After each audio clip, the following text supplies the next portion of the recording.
Alright, so with everything that's been going on, the three of us on the channel, me, Owen, and Ashley, have been kind of scrambling to try to figure out what all we could do to fill in a lot of this space that's going to be happening, especially with reviews being an uncertainty from week to week. So I went ahead and suggested I do another series. And in this case, I wanted to tackle the Stephen King short story collections because I love Stephen King's writing so much, regardless of the criticisms that have come his way, and how he can't always pay off his stories despite almost always having a promising setup. But if there's one thing that I really, really love about him and his work is the short story collections. And I basically wanted to do a whole, there was always a question from various people throughout doing this of if I was ever going to do, because we have the whole versus segment, if I'd ever do the book versus movie sort of thing, which I imagine there's a lot of channels and a lot more well-informed channels that do something like that. But I figured this would pretty much be something like that, where a lot of the short stories in these four books in particular, Night Shift, Everything's Eventual, Skeleton Crew, and Nightmares and Dreamscapes, have been adapted to the screen in one way or another, mostly through movies, but there was also the Nightmares and Dreamscapes miniseries that I think TNT put out, I want to say, and various episodes of Tales from the Dark Side, among other things. And I just kind of wanted to tackle those kind of one story at a time, as much as I could. And there'll be some stuff that I just don't care about going into, like Trucks from Night Shift, you could say was into Maximum Overdrive, but then there was also that TV movie Trucks. I figure I'll do Maximum Overdrive at some point down the road. We'll talk about it for one reason or another, so I won't feel the need to do it here. And then there is The Lawnmower Man, which of course isn't even an adaptation. They literally just took the name and put it on another story. I still have never understood the point of that. There's The Raft in Skeleton Crew, which I don't think I need to talk about because just recently, this past October, I did a video with my brother where we talked about Creepshow 2, and we talked about The Raft at great length. So there's that. And I'm not going necessarily into the novellas when it's different seasons or 4 Past Midnight and stuff like that. Just kind of sticking with the stories that are much more condensed. The one novella we will be talking about is The Mist, because I want to.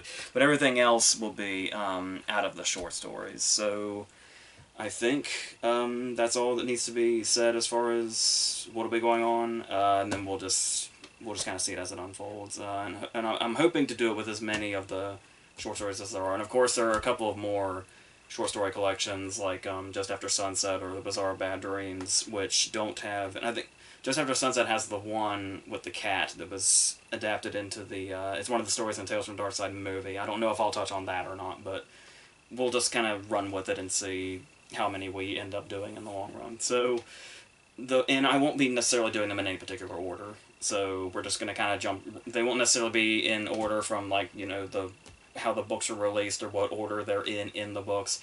We're just going to kind of jump around. So what I wanted to start with was Graveyard Shift. And when you look at both the short story and the movie, you realize that King has pretty much scarified just about everything. Whether it be stuff that was already scary or stuff that initially wasn't scary or completely and total inanimate objects. He's just pretty much touched on everything and made it evil in one way or another. And with Graveyard Shift, it's pretty short, sweet, and to the point, and pretty obvious. Rats, because why not? And going into this, the thing that's interesting, though, when you look at the story is...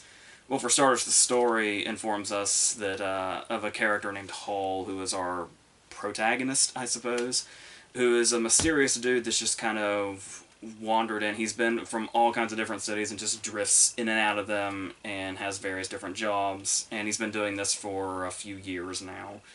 And when he walks into the movie, he does have he's called College Boy throughout the story. And when this guy walks into the movie, he's still being called College Boy, and they're still making comments like, oh, I bet his mom still packs his lunch for him, and oh, I'll bet he's in Boy Scouts. The guy looks like he's pushing 40. And I looked it up. I think the actor was like near 40 at the time they shot it. So somebody didn't really look much into that, but okay. So we do have him drift in, and this, what it kind of centers around, what the short story kind of ends up becoming is like a revenge sort of thing. Obviously, very much akin to Willard and Ben and stuff like that. I think somebody's even reading Ben in the movie at one point. But and we do have an array of characters that you can recognize from the short story, even if they're just mentioned by name like once or twice, because it doesn't really matter in the span of a story that's like 16 pages long. But obviously we're going to get a better look at them here, one of which is the character of Wisconsin, who in the most confusing part of the adaptation process, Wisconsin in the book is just one of his co-workers, and it's a dude that is described as very fat and very lazy and can't seem to do anything right. And the movie has adapted Wisconsin into the tough girl cliche. I don't know where the hell that came from, but you look at it and you're like, okay, so it's the kind of thing where like that whole thing about supposedly when they wrote Alien, when you look at like Sigourney Weaver and Veronica Cartwright, it's like those characters were actually written genderless, and it's like, oh, okay, so you could make them whoever.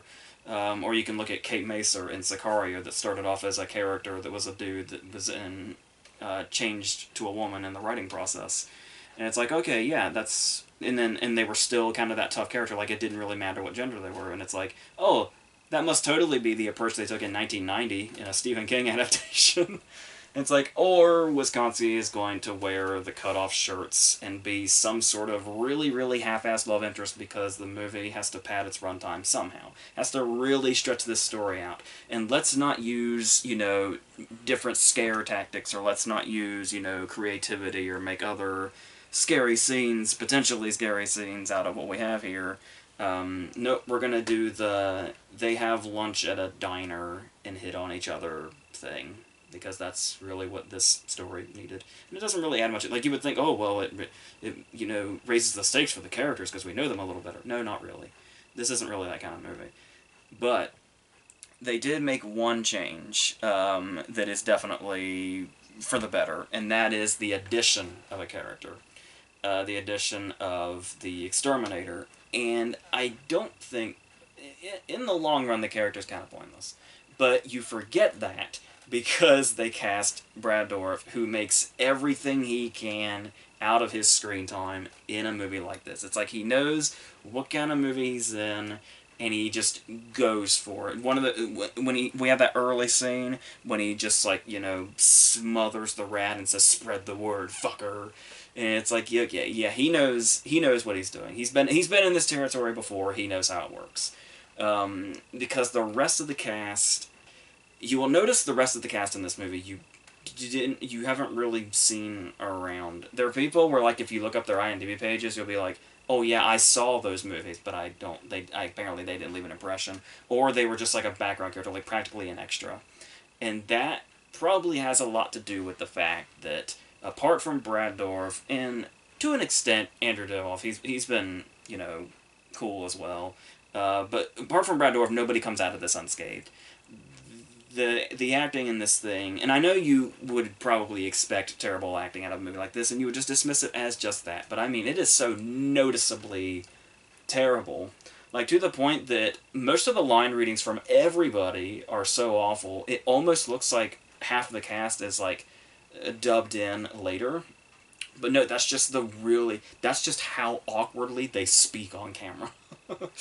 And it just comes down to that. And that's especially the case when you look at Warwick, who in the short story is really just kind of a douchey boss, like just the average douchey boss. But the movie thought that they needed a villain. Because the giant creature where everything has been mutated and it's got the giant bat wings and the bat head and all that, that wasn't enough. We needed a human villain with Warwick. And when we see Warwick, the very first scene, when he's talking to that inspector in the basement, it's so... I don't even know like I've seen that dude in movies before, but like I said, I don't even necessarily remember because they must have been such small parts. But it's like I don't know if that's the way he really speaks or what, but it's almost like, and it's really bizarre because the inspector in this scene kind of speaks in the same way. When they talk to each other, it sounds like they're doing condescending imitations of each other back and forth until the scene is over. But as it goes on, yes, Warwick does become our villain, and this starts off with awkward scenes. There's the one girl that works there, and she apparently knows the secrets of the rats in the basement. So he threatens her by going outside and assaulting her pretty much in front of everybody. Like, just practically full on assaulting her. To the point that I think he's supposed to be threateningly pointing at her, but it looks like he is pointing a finger gun at her and using that as a threat. And if you don't believe me, conveniently enough, this scene is actually pictured on the back of the case. That is our villain in this fucking thing. And that's just one of the arguments. That's not even that character's, the girl. It's not even her most awkward scene.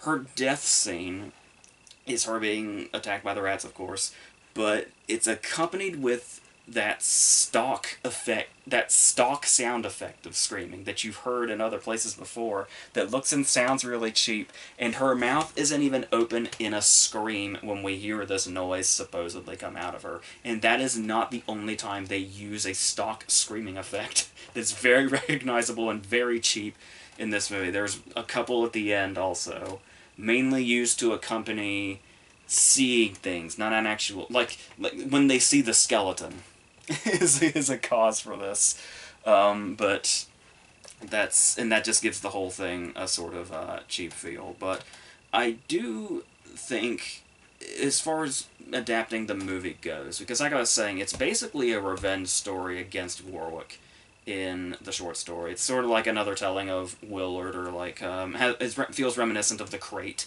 in Creepshow, appropriately. But the idea to kind of turn it into an almost slasher movie, for a movie in the early 90s, like a horror movie and a movie that you have to sell to put in theaters, it's not a terrible idea. It can be a dreadful execution, but it's not a terrible idea necessarily. I know it sounds stupid coming out of your mouth, but when you really think about the different ways more talented filmmakers can work, a slasher movie with rats is not impossible. If you watch just this movie, you might think it is, because you have stuff that you recognize from the short story, like the opening scene. The opening scene is actually kind of good. The way it establishes this one guy that we meet. That's the thing, is like the entire first half of the first half of the movie, the deaths in it are for characters that we're like just meeting, just for the sake of them to die. Like, their only scene is a death scene. And that's the case for this guy also, the guy that Hall ends up replacing, which is also kind of a nice touch to add that guy. Because Hall's already well into the job when the story starts. But this guy, when he's first confronted by the rats, we hear that description in the story of all the rats were lined up to the point that they looked like a jury. And we get that shot in this where they're all lined up. The trouble is that the rats, as far as this being a scary idea, I guess you'd have to be scared of rats first, like going into it. Like, it's not going to make you afraid of rats if you're not really. So when they are all lined up, it's like I see what they're going for with the image, but the trouble is that the rats' faces aren't very threatening at all. Like, there's no real visible threat. Like, you don't actually feel threatened by looking at something until you see the mutated creature.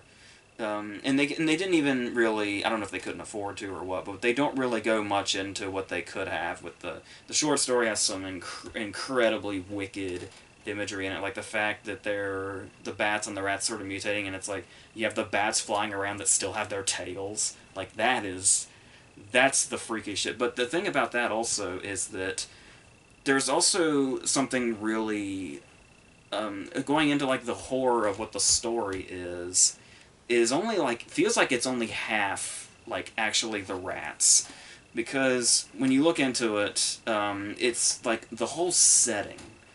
Because when you look at the movie, the whole setting of the basement just kind of looks like a really shitty basement.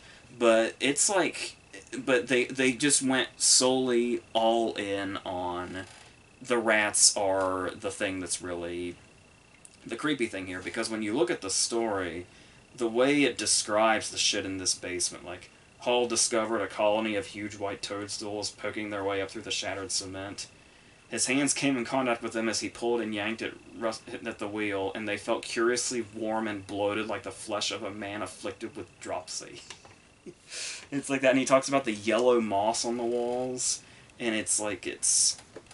That kind of thing is what I think really adds to the creepy nature of the short story. Using, like, that sort of, like, using the background rather than just the rats. And the production designer on this, I guess, wasn't really into the whole thing. Like, the stuff with the machinery and stuff kind of works, and the finale of the giant creature being pulled into the machine is pretty, you know, wicked and gory and all that. But if it would have been more over the top in nature like that, I think you could have had something. The ending also feels reminiscent of the finale of Arachnophobia. You kind of get the same vibe from both those. I can't remember which one came first. This might have been the year before, but yeah. Speaking of being only a year apart from other movies, specifically King adaptations, you could also tell another change they made from the short story is it wasn't enough that the graveyard shift is the shift that they're working when they have to go clean out the basement. No, the makers of the movie were like, oh, well, we need to take that literally. We need to put a graveyard in this movie. So not only does it have an opening title sequence that's very similar to Pet Cemeteries, which was only the year before this, and it's almost like you kind of feel them trying to capture that vibe sort of again. Like they were inspired by that previous King adaptation. It's like, well, if we can just get that feel, maybe we'll be okay, but maybe not so much. Because even, you know, Pet Sematary is not a perfect movie at all, but it looks pretty masterful compared to Graveyard Shift. And that's not to say, you know, Graveyard Shift doesn't have some stuff going on, but that does work. Like I said, the finale works for the most part with the creature and all that, but and the Brad Dourif character being added, even though he's taken out so unceremoniously, practically by accident. Once again, in a way, not that dissimilar from Ed Harris and Creepshow. It's almost like they wanted to keep putting Creepshow homages in it also, but I don't know. But that's pretty much what they did here. And like I said, I think a lot of the thing that really brings it down, I think, is just that inability to just completely go for it when that probably would have helped, and the terrible acting is not helping at all. Kelly Wolf, I think is the actress's name, playing Wisconsin, she's trying to be dollar store Marissa Tomei, and it's just not working with any of them. Only Brad Dourif really comes out of this. Brad Dourif calling out Bruce Dern, saying he's not the same kind of military guy that Bruce Dern plays in the movies and stuff like that. That's probably the best thing they could have done, was adding that Brad Dourif character. But he probably should have been the protagonist instead of the expert on the side that's going to die too early. That probably would have... I would watch a movie if this same situation starring the Exterminator. So, but they didn't go that route because... I don't know. But that's pretty much what Graveyard Shift is. I think the next one we're going to probably talk about one of the episodes in the Nightmares of Doomsday miniseries, and I'll just kind of try as much as many as will last, kind of go back and forth between movie adaptation and TV episode and so on. But if we're going to do the one I think we're going to do next, we are going to stay in Night Shift as far as the books go, but we will, like I said, be jumping around. So, hopefully you're into this as we go on, and hopefully I do this justice, because, like I said, I love King so much, especially the short stories. So, until the next one of all these, I think that's going to be it for this.